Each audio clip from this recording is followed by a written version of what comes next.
السلام علیکم ورحمۃ اللہ وبرکاتہ۔ وعلیکم السلام ورحمۃ اللہ وبرکاتہ۔ ارے واہ بھائی، آج تو بہت سارے بچے آئے ہوئے ہیں ہمارے سلسلے میں۔ آپ سب ٹھیک ہیں، خیریت سے ہیں؟ اللہ نے ہمیں طاقت عطا فرمائی ہے تو اللہ کا شکر ادا کرنے کے لیے ہمیں روزہ ضرور رکھنا چاہیے۔ گھر سے ابھی روزہ فرض نہیں ہوا، کوئی بات نہیں، بڑے ہوں گے تب روزہ فرض ہوگا، لیکن ابھی پریکٹس کے لیے ہمیں اپنی عادت بنانے کے لیے ضرور روزہ رکھنا چاہیے، تاکہ ہماری عادت بھی بنے اور ہماری پریکٹس میں بھی شامل ہو، کیونکہ اللہ نے ہمیں طاقتور بنایا ہے نا۔ چلے آج طاقت کی بات ہو رہی ہے تو آج ہم آپ کو ایک ایسے نبی کا قصہ سناتے ہیں کہ جن کی قوم کو اللہ نے بڑی طاقت عطا فرمائی، بہت زیادہ طاقتور بنایا تھا۔ ان کی طاقت کا عالم کیا تھا یہ بھی بتاتے ہیں، لیکن آپ کو بتاتے ہیں کہ پہلے یہ لوگ رہتے کہاں تھے۔ یہ بہت پرانے زمانے کی بات ہے کہ احقاف نامی علاقے میں قوم عاد رہا کرتی تھی۔ کون رہا کرتی تھی؟ قوم عاد۔ کس علاقے میں رہتی تھی؟ احقاف نامی علاقے میں۔ اللہ تعالیٰ نے ان کو بڑی طاقت عطا فرمائی تھی۔ ان کی طاقت کا عالم یہ تھا کہ ان کے جو لوگ تھے نا، یہ بڑے لحیم شہیم نظر آتے تھے۔ لحیم شہیم سمجھتے ہیں؟ موٹے تازے پہلوان نظر آتے تھے۔ اچھا، یہ صرف موٹے تازے نہیں تھے، بلکہ ان کے جو قد ہوا کرتے تھے نا، ان کی جو ہائٹ تھی وہ بھی بڑی بلند ہوا کرتی تھی۔ ان کی ہائٹ کا عالم پتہ ہے کتنا ہوا کرتا تھا؟ آپ کیا ایکسپیکٹ کرتے ہیں کتنے بڑے ہوتے ہوں گے؟ ہیں 8-10 فٹ، بہت زیادہ ہو گیا نا۔ ہم 6 فٹ میکسیمم یہاں پر بندہ ہوتا ہے، بہت زیادہ بندہ 7 فٹ سے زیادہ کا بندہ نہیں ہے پاکستان میں۔ لیکن جو قوم عاد کے لوگ ہوا کرتے تھے، ان کا جو چھوٹا بندہ ہوا کرتا تھا نا، جس کو چھوٹا کہتے تھے یہ لوگ، وہ 90 فٹ کا ہوا کرتا تھا۔ کتنے فٹ کا؟ 90 فٹ۔ یعنی آج کے دور میں اگر سمجھنے کے لیے ہم کسی 9 فلور کی بلڈنگ کو دیکھیں، 9 فلور کی بلڈنگ ہوتی ہے نا، کتنی بڑی ہوتی ہے، اتنا بڑا ان کا ایک شخص ہوا کرتا تھا، اور وہ چھوٹا ہوا کرتا تھا۔ ان کی قوم کا چھوٹا شخص ہوا کرتا تھا، اور جو بڑا ہوا کرتا تھا نا، جس کو یہ بڑا قد کا کہتے تھے، اس کا سائز ہوا کرتا تھا 150 فٹ۔ کتنا ہوا کرتا تھا؟ 150 فٹ۔ یعنی آج کے دور میں 15 فلور کی بلڈنگ۔ کتنے فلور کی بلڈنگ؟ 15 فلور کی۔ اتنے بڑے بڑے قد ہوا کرتے تھے۔ اچھا، ان کے جو جسم تھے وہ بڑے فولادی جسم تھے۔ کیا تھے؟ فولادی سمجھتے ہیں؟ ہاں، جیسے بہت زیادہ طاقتور۔ کیا؟ بہت زیادہ طاقتور۔ بڑے بڑی چٹانوں کو اٹھا کر یہ یہاں سے وہاں بآسانی رکھ دیا کرتے تھے۔ تو جس قوم کے ساتھ لڑائی کرتے اس کو تھوڑی دیر کے اندر فارغ کر دیتے، شکست ہو جاتی ان کو، وہ ہار جاتے تھے ان سے لڑ کے، چونکہ یہ اتنے زیادہ طاقتور تھے۔ اچھا، ایک طرف تو اللہ نے ان کو طاقت کی نعمت عطا فرمائی تھی، دوسری طرف اللہ تبارک و تعالیٰ نے ان کو بڑی برکت عطا فرمائی تھی۔ کیا عطا فرمائی تھی؟ برکت سمجھتے کیا ہوتا ہے؟ ہاں، کسی بھی چیز میں زیادتی۔ مثال کے طور پر اگر تھوڑا سا کھانا ہو تو بہت سارے لوگوں کو مل جائے، بہت سارے لوگ کھانا کھا لیں۔ تھوڑا سا پانی ہو، بہت سارے لوگ پانی پی لیں۔ تھوڑے سے پیسے ہوں، وہ بہت ساری چیزیں آ جائے اس میں۔ ان کی ہر چیز میں بہت زیادہ برکت تھی۔ ان کی برکت کا عالم یہ تھا کہ بڑی بڑی وادیاں اونٹوں سے، بکریوں سے، گایوں سے بھری رہتی تھی۔ اتنی زیادہ اللہ نے ان کو برکت عطا فرمائی تھی۔ اچھا، ساتھ ساتھ جب یہ کھیتی باڑی کرتے تھے تو جس بھی چیز کی کھیتی باڑی کرتے اس کی بھی ایک وافر مقدار میں برکت ہوا کرتی تھی، بہت زیادہ۔ اگر یہ کراپ کرتے یا یہ گندم بوتے تو اللہ تبارک و تعالیٰ ان کی گندم میں برکت عطا فرماتا۔ اگر یہ پوٹیٹو بوتے تو یہ اللہ تبارک و تعالیٰ ان کے پوٹیٹو میں بہت زیادہ برکت عطا فرماتا۔ تو جو بھی چیز یہ بوتے تھے اللہ تعالیٰ اس میں بہت زیادہ برکت عطا فرما دیتا تھا۔ اور ساتھ ساتھ ان کو اللہ تبارک و تعالیٰ نے اولاد کی نعمت سے بھی نوازا تھا۔ کس کی نعمت سے نوازا تھا؟ ہاں، ان کے پاس بڑی تعداد میں بچے بھی ہوا کرتے تھے۔ ان کو اللہ نے بڑی تعداد میں بچے اور بیٹے عطا فرمائے تھے۔ اب ہونا کیا چاہیے کہ جب اللہ تبارک و تعالیٰ اتنی نعمتیں عطا فرمائے تو بندے کو کیا کرنا چاہیے؟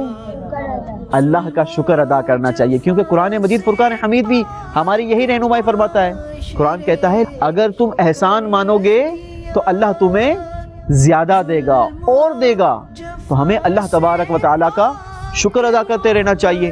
ایک بزرگ کا بڑا پیارا قول ملتا ہے، حضرت سیدنا امام حسن بصری رحمۃ اللہ تعالی علیہ فرماتے ہیں کہ مجھے یہ بات پہنچی ہے کہ جب اللہ کسی قوم کو نعمت عطا فرماتا ہے تو ان سے شکر کا مطالبہ کرتا ہے۔ کس چیز کا مطالبہ کرتا ہے؟ ہاں، شکر کا مطالبہ فرماتا ہے، اور اگر وہ شکر کرتے ہیں تو اللہ تبارک و تعالیٰ قادر ہے وہ ان کی نعمتوں میں مزید برکت عطا فرما دے، اور اگر وہ شکر نہیں کرتے تو اللہ تبارک و تعالیٰ قادر ہے ان کے لیے اسی نعمت کو عذاب بنا دے۔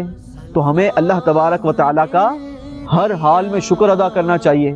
اچھا، جب ان کے پاس مال اور دولت بہت زیادہ بڑھ گئی اور بڑی خوشحالی تھی، بڑی اچھی لائف یہ گزارتے تھے، تو بڑی بڑی بلند بالا عمارتیں بنایا کرتے تھے۔ آج ہمارے بھی ملک میں بنتی ہے نا، بڑی بڑی عمارتیں بنتی ہیں، لیکن یہ اس دور میں، آج تو بڑی ٹیکنالوجی آ گئی، بہت ساری چیزیں آسانی کے ساتھ ہو جاتی ہے، بڑی بڑی کرینیں آ گئی، سامان کو بندہ بہت جلدی اوپر ہائٹ پر موو کر دیا کرتا ہے۔ تو لیکن اس دور میں تو اتنی زیادہ کوئی ایسی چیزیں موجود نہیں تھی، لیکن یہ اس دور میں بڑی بڑی عمارتیں بنایا کرتے تھے۔ اچھا، یہ صرف رہنے کے لیے نہیں بناتے تھے، رہتے تو یہ خیموں میں تھے، لیکن یہ اپنی شان و شوکت، اپنا مرتبہ دکھانے کے لیے بڑی بڑی عمارتیں بتاتے تھے کہ دیکھو جناب، ہم اتنی بڑی بڑی عمارتیں بنا سکتے ہیں، ہم نے جو ہے ہمارے پاس یہ کارنامہ ہے کہ ہم اس طریقے سے پورا کر سکتے ہیں۔ تو یہ ان کا معمول تھا۔ ہونا کیا چاہیے تھا پیارے بچوں کہ اب یہ اللہ تبارک و تعالیٰ کا شکر ادا کرتے ہوئے زندگی گزارتے، لیکن جب اللہ نے ان کو اتنی نعمتیں عطا فرمائی تو اس عیش و عشرت میں یہ اس قدر گم ہو گئے، اس مال کے اندر، اس نعمت کے اندر اتنا زیادہ گم ہو گئے کہ انہوں نے اللہ تبارک و تعالیٰ کی نافرمانی کرنا شروع کر دی۔ حالانکہ یہ وہ قوم تھی کہ حضرت نوح علیہ السلام کے بعد جو ایمان والے لوگ بچے تھے یہ انہی کی اولادوں میں سے تھے، اور ان لوگوں نے تو حضرت نوح علیہ السلام کا جو طوفان آیا تھا نا، اس کے آثار بھی دیکھے تھے، اس کی جو نشانیاں تھیں وہ بھی ان لوگوں نے دیکھی، اور اپنے بڑوں سے وہ ساری واقعات سنے تھے، سارے قصے سنے تھے کہ کس طریقے سے وہ طوفان آیا تھا، کیا معاملہ ہوا تھا۔ یہ وہ قوم کے لوگ تھے، لیکن آہستہ آہستہ جیسے جیسے ٹائم گزرتا گیا یہ لوگ اپنے مال میں، اللہ کی نعمتوں میں گم ہوتے گئے، اپنے مال و عشرت میں اس قدر گم ہوتے گئے کہ انہوں نے اللہ کو یاد کرنا بھول گئے، اور اپنے آہستہ آہستہ جھوٹے خدا بنانا شروع کر دیے اور جھوٹے خداؤں کی عبادت شروع کر دی۔ اچھا، اب جب ان کی نافرمانی بہت زیادہ بڑھ گئی تو اللہ تبارک و تعالیٰ نے ان کی ہدایت کے لیے حضرت سیدنا ہود علیہ السلام کو بھیجا۔ کس کو بھیجا؟ حضرت سیدنا ہود علیہ السلام کو۔ حضرت سیدنا ہود علیہ السلام ان کو بڑی پیار سے، محبت سے سمجھاتے تھے کہ دیکھو، یہ خود اپنے ہاتھوں سے بنائے ہوئے خداؤں کی عبادت نہ کرو، بلکہ اللہ کی عبادت کرو جس نے تمہیں اتنی ساری نعمتیں عطا فرمائی ہے، تمہارے مال میں برکت عطا فرمائی ہے، تمہیں اتنی طاقت عطا فرمائی ہے، تم کسی بھی چیز کو حاصل کرتے ہو تو اللہ تبارک و تعالیٰ اس چیز میں بہت زیادہ کشادگی عطا فرما دیتا ہے، بہت زیادہ برکت عطا فرما دیتا ہے، تمہیں اولاد کی نعمت سے نوازا ہوا ہے، تو اللہ تبارک و تعالیٰ کا شکر کرو، بجائے اس کے کہ تم جھوٹے خداؤں کی عبادت کرتے ہو۔ جھوٹے خداؤں کی عبادت نہ کرو۔ قوم عاد کے لوگ کہنے لگے کہ اے ہود، ہم اپنے باپ داداؤں کے خداؤں کو کیسے چھوڑ دیں؟ آپ کی بات سن کر ہم اپنے باپ دادا کے خدا کو چھوڑ دیں کہ جس کی عبادت ہمارے باپ دادا کیا کرتے تھے؟ ایسا نہیں ہو سکتا۔ اگر آپ کے پاس کوئی دلیل ہے تو آپ ہمیں دلیل دیں، ہم جو ہے وہ یہ نہیں کر سکتے۔ حضرت ہود علیہ السلام بڑی پیار اور محبت سے سمجھاتے رہے، لیکن انہوں نے حضرت ہود علیہ السلام کی بات نہیں مانی۔ اب حضرت ہود علیہ السلام نے ان کو عذاب سے ڈرایا۔ کس چیز سے ڈرایا؟ ہاں، عذاب سے ڈرایا کہ اگر تم لوگ اللہ تبارک و تعالیٰ کی نافرمانی کرتے رہو گے تو اللہ تبارک و تعالیٰ تم پر عذاب نازل کرے گا۔ لیکن یہ لوگ تو طاقتور تھے، اپنی طاقت کے گھمنڈ میں کہتے تھے کہ ہمیں کون سا عذاب نقصان پہنچا سکتا ہے، ہم تو اتنے طاقتور ہیں، اگر عذاب آئے گا تو ہم اس کا مقابلہ کر لیں گے، ہم تو وہ لوگ ہیں کہ بڑے سے بڑی قوم کے لوگ ہم سے ڈرتے ہیں، ہم کسی سے بھی لڑائی کرتے ہیں تو وہ ہم سے لڑائی نہیں کر سکتا، تو ہمیں کون سا عذاب آ گھیرے گا۔ حضرت ہود علیہ السلام مسلسل محنت کرتے رہے اور نیکی کی دعوت ان لوگوں تک پہنچاتے رہے۔ حضرت ہود علیہ السلام کی دعوت سن کر چند لوگ تو ایمان لائے، لیکن باقی سارے جو لوگ تھے وہ اپنی ہٹ درمی پر قائم رہے، اور وہ کہتے تھے کہ نہیں جناب، ہم نے آپ کی بات کو نہیں ماننا، ہم تو انہی کی عبادت کریں گے جس کی عبادت ہمارے باپ دادا کیا کرتے تھے۔ لیکن حضرت ہود علیہ السلام ان کو سمجھانے کے لیے آپ نے انہی کی قوم کے 3 لوگوں کو بھیجا. کتنے لوگوں کو بھیجا؟ ہاں، یہ جو 3 لوگ تھے نا بیٹا، یہ لوگ حضرت ہود علیہ السلام پر ایمان لائے تھے. ان کا نام تھا قیل بن عشر. کیا نام تھا؟ قیل بن عشر، نعیم بن ہزال اور مرسد بن سعدیہ. کیا نام تھا؟ قیل بن عشر، نعیم بن ہزال اور مرسد بن سعدیہ.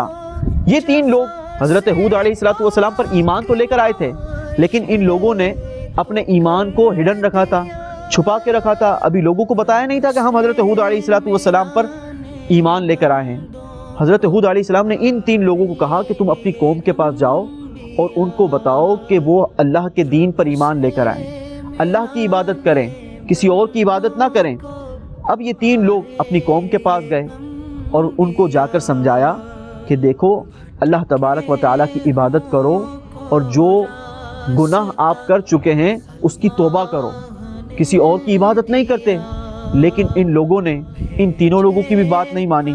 اب حضرت ہود علیہ السلام نے ان کو ڈرانے کے لیے کہا کہ دیکھو اگر ایمان نہیں لاؤ گے تو اب تم پر عذاب نازل ہو جائے گا، اور ان کو خوفناک عذاب سے ڈرایا.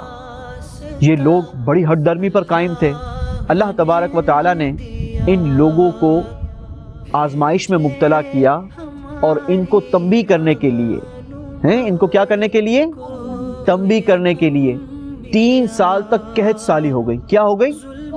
قحط سالی. بارش برسنا بند ہو گئی، دریا خشک ہونا شروع ہو گئے، ان کے کنویں خشک ہو گئے، زمین سے پانی نکلنا بند ہو گیا. اگر یہ کھیتی کرتے تھے تو اس میں فصل نہیں ہوتی تھی، چونکہ پانی نہیں ہوتا تھا تو فصل نہیں ہوتی تھی.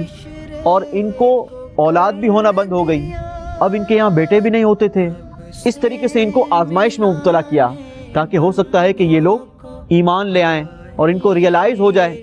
لیکن یہ لوگ بڑی ہٹ دھرم قوم تھی، کسی کی بات سننے کو لیے ایگری نہیں تھی. حضرت ہود علیہ السلام نے ان کو پھر سمجھایا کہ دیکھو ابھی تو چھوٹی آزمائش آئی ہے، اگر تم اب بھی اللہ پر ایمان نہیں لاؤ گے تو اللہ تبارک و تعالیٰ کی طرف سے بڑا عذاب نازل ہوگا. لیکن یہ لوگ اپنی ہٹ دھرمی پر قائم رہے اور حضرت ہود علیہ السلام کو کہنے لگے کہ لے آؤ، کون سا عذاب لے آ سکتے ہو؟ کیا کہا؟ لے آؤ، کون سا عذاب لے آ سکتے ہو؟ ہم تو بڑے طاقتور ہیں، ہم تو پوری بستی کو اٹھا کر ان کو شکست دے دیا کرتے ہیں، ہم سے تو بڑے بڑے لوگ ڈرا کرتے ہیں. لے آؤ، کون سا عذاب لے آؤ گے، ہم اس کا مقابلہ کریں گے. اس طریقے سے اپنی طاقت پر غرور کیا. کیا کیا؟ ہاں، غرور نہیں کرنا چاہیے. غرور اللہ تبارک و تعالیٰ کو پسند نہیں ہے. جو غرور کرتا ہے اللہ تبارک و تعالیٰ اس کو ناپسند کرتا ہے. کیا کرتا ہے؟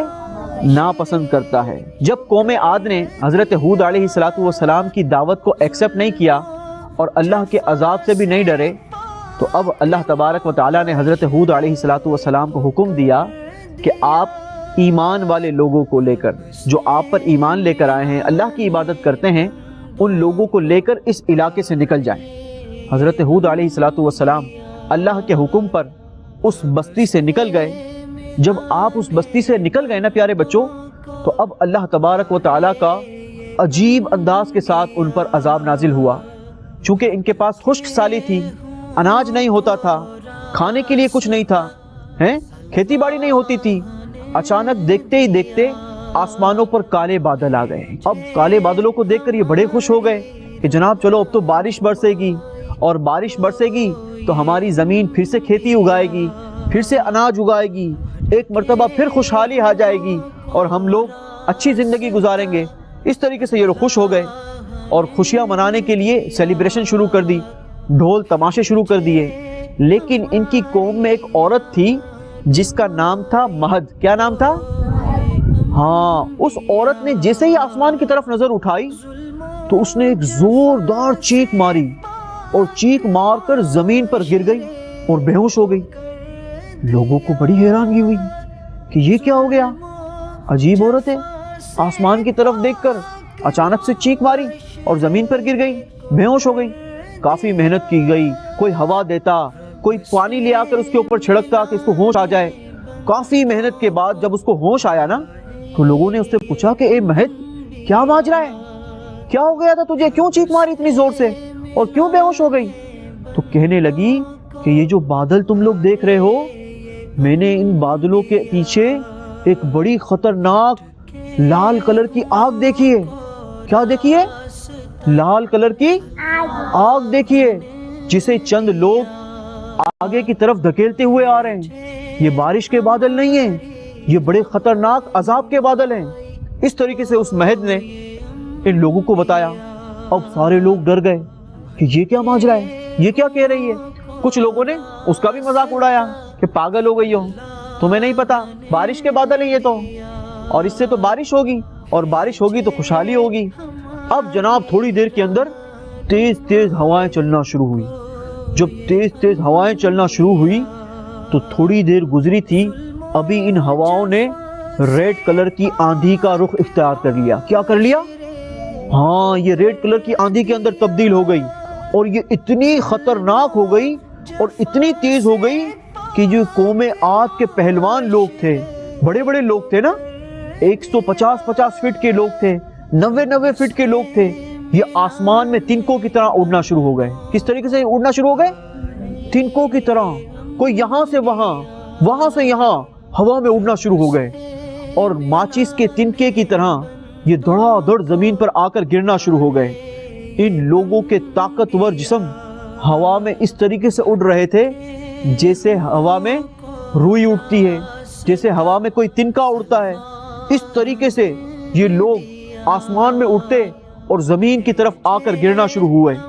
تھوڑی ہی دیر کے اندر ان کے بڑے بڑے وہ جو محلات انہوں نے بنائے تھے، بڑی بڑی جو بلڈنگز بنائی تھی، وہ بھی آ کر زمین طرف گرنا شروع ہو گئی، اور اس کے گرنے کی وجہ سے ان لوگوں کی ہڈیاں ٹوٹ پھوٹ کر ایک دوسرے میں چکنا چور ہو کر پیوست ہو گئی، اور ان کے گوشت بکھر گئے، اور تھوڑی کی دیر کے اندر قوم عاد کے سارے لوگ زمین پر تنکوں کی طرح بکھر گئے۔ اور پتہ ہی یہ آندھی کتنے دن چلی؟ یہ مسلسل 8 دنوں تک یہ آندھی چلتی رہی، یہاں تک کہ زمین سے قوم عاد کا نام و نشان گیا۔ اور یہ جو قوم اپنی طاقت پر گھمنڈ کیا کرتی تھی، اپنی طاقت پر غرور کیا کرتی تھی، اپنے محلات اور اپنی بڑی بڑی بلند بالا عمارتوں پر اترایا کرتی تھی، اللہ تبارک و تعالیٰ نے اس واقعے کو قرآن مجید فرقان حمید میں بھی ارشاد فرمایا۔ آئیں آپ کو قرآن مجید فرقان حمید کی وہ تلاوت سناتے ہیں۔ اللہ تبارک و تعالیٰ نے اس پورے واقعے کو قرآن مجید فرقان حمید میں کس طریقے سے بیان کیا۔ وَأَمَّا عَادٌ فَأُهْلِكُوا بِرِيحٍ صَرْصَرٍ عَاتِيَةٍ سَخَّرَهَا عَلَيْهِمْ 7 لَيَالٍ و8 أَيَّامٍ حُسُومًا فَتَرَى الْقَوْمَ فِيهَا سَرْعَىٰ كَأَنَّهُمْ أَعْجَازُ نَخْلٍ خَاوِيَةٍ فَهَلْ تَرَىٰ لَهُم مِّن بَاقِيَةٍ۔ اور رہے عاد، وہ ہلاک کیے گئے نہایت سخت گرجتی آندھی سے، وہ ان پر قوت سے لگا دی 7 راتیں اور 8 دن لگاتار، تو ان لوگوں کو ان میں دیکھو پچھڑے یعنی مرے ہوئے، گویا وہ کھجور کے ڈنڈ یعنی سوکھے تنے ہیں گرے ہوئے، تو تم ان میں سے کسی کو بچا ہوا دیکھتے ہو؟ پیارے بچوں، ہمیں اس واقعے سے سبق کیا ملتا ہے کہ ہمیں اللہ تبارک و تعالیٰ کی نعمتوں پر شکر ادا کرنا چاہیے۔ اگر اللہ نے ہمیں نعمتیں عطا کی ہے تو اس کا شکر ادا کرنا چاہیے، بجائے اس کے کہ ہم یہ کہیں کہ جناب میرے پاس تو چھوٹی گاڑی ہے، اس کے پاس تو بڑی گاڑی ہے، میرے دوست کے پاس تو بڑی گاڑی ہے، میرا دوست تو بڑے اچھے گھر میں رہتا ہے، میرا جو گھر ہے یہ تو چھوٹا سا گھر ہے۔ ایسا نہیں کرنا چاہیے، بلکہ اللہ نے ہمیں جو کچھ دیا ہے اس پر ہمیں اللہ کا شکر ادا کرتے رہنا چاہیے۔ اللہ نے ہمیں لاکھوں کروڑوں لوگوں سے اچھا بنایا ہے۔ ہم اپنے گھر کے اندر رہتے ہیں، بہت سارے لوگ دنیا میں ایسے ہیں کہ جن کے پاس رہنے کے لیے کوئی گھر نہیں۔ ہم اپنے گھر کے اندر کھانا کھاتے ہیں، بہت سارے لوگوں کو آپ نے بھی دیکھا ہوگا کہ یہ لوگ مختلف مقامات پر یہ لوگوں سے پیسے مانگتے ہیں، کھانا مانگتے ہیں کہ ہمیں کھانا دے دو۔ ہمیں اللہ کا شکر ادا کرنا چاہیے۔